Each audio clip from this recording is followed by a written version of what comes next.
I got money. I got lots of money. What do I do with it? I don't know. What are stocks? What is accounting? How does finance work? They didn't teach that in school. They taught me the Pythagorean theorem. Ah, that'll make me a lot of money, right? Right? It won't?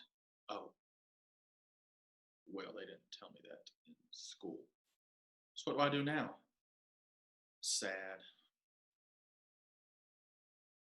Hey everyone, I hope you liked that intro there I gave you. I wanted to give an example or paint a picture of how most people feel probably when they get out of school. And unless you majored in finance or took a lot of finance classes in college per se, you probably don't know that much about money, like accounting, stocks, finance. Like I said in the intro, you probably have no idea how this all works. And so I wanted to make this video to kind of share my opinion on how it all works and why they don't teach us anything about this in school, because this isn't anything new, guys. This has been going on for hundreds of years, centuries, and it's nothing new. So you would think it would change it by now, right? But they haven't. And so I'm going to go in depth here on explaining why they probably haven't changed it or done educational reform yet to show us what we should know about money in school while they haven't done it. So let's dive into it. And guys, if you want some value out of this, just leave me a like and a comment on if you agree with what I'm saying. If you have a different opinion or agree or just kind of somewhere in the middle, just let me know. I'll leave a comment and a like and subscribe if you'd like to as well. So let's dive into it. I want to make this quick, not too long for you. So I'm going to start off by saying I'm a natural skeptic. So when someone tells me something that if I'm even a little bit skeptical about it, I probably won't believe it until I see some either proof or evidence that really kind of makes me believe it a lot more than when I first hear it. And so I'll start by saying this, guys. A lot of huge Fortune 500 companies, what they do is they hire lobbyists to go into DC and lobby for them or fight for what they want to happen. So Amazon has more lobbyists in DC than there are senators that represent the whole country. So think about that, guys. There are more people fighting for what Amazon wants in DC than are actual senators for every state representing the entire USA. So yeah, that's just Amazon. So think about all the other companies that do that too and send out lobbyists and pay them probably very handsomely to do what they do and get what they want done. So yeah, and I'll say my capitalist. So I would say it's deep down. I believe that kind of money controls everything. It runs the world. If you don't definitely don't have to agree with that. But just I've read tons of books on this. I've spoken to a lot of people in the finance industry. I know a lot of people. They're my good friends. And just from what I've seen in my own experiences, I do believe that money kind of controls everything. Because a lot of books I've read said that billionaires have politicians in their pockets. What that means is the billionaires line the politicians' pockets to fight for what they want, get what they want done. And so, in that sense, it makes sense that billionaires kind of the people with the most money have the most control or power over the world or our country.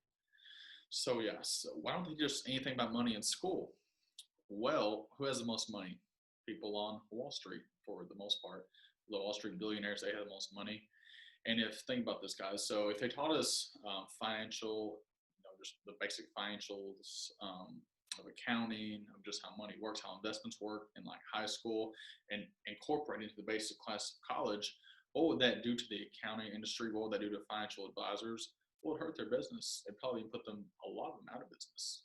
Maybe even like half of the whole sector be out of business. So and if they would want that to happen, would they? Because they lose their business, they lose so much money, they take a huge hit, they won't be able to live the wealthy lifestyle they live now. So yeah, guys, it just incorporates into everything. So these huge financial companies like Merrill Lynch, they have tons of lobbyists out in DC as well. And so with that, if they taught us the basics of what we need to go to accountants for, or financial advisors for, or money managers for, we wouldn't. If they taught us that in school and in the basics of college, we wouldn't need them.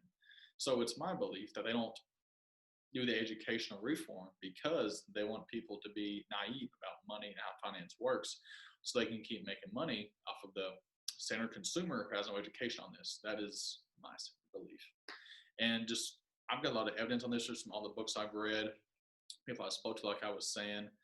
And yeah, it just makes more sense to me because, guys, this has been going on for so long. Like, it's an obvious problem we have in our society in America. The average 40% of America only has $400 covering emergency if one comes up like that. And $400 is nothing for an actual emergency. That's not going to cover it. It's just not. So most people are very financially illiterate, which in my opinion is very risky.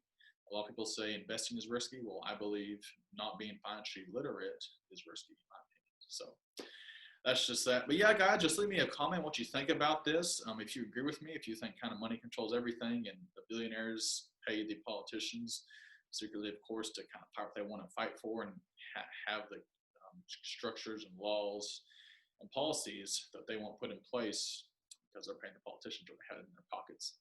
And it's not just billionaires. It's mostly billionaires, but it's just Wall Street, the big companies or billion-dollar companies who aren't billionaires themselves per se, but you get what I'm saying here. People with the most money, the most lobbyists out there, they take politicians out for dinner, show them a good time to get what they want to get. So that's my opinion, guys. And I think just finance and whoever has the most money runs the world, basically. So yeah, just leave me a comment if you agree with this. If you want to do some research on it, read some books. There's a lot of great books out there and some good articles about it. But yeah, just let me know what you think and let me like this video. So have a great day, guys, and enjoy it. Have a good one.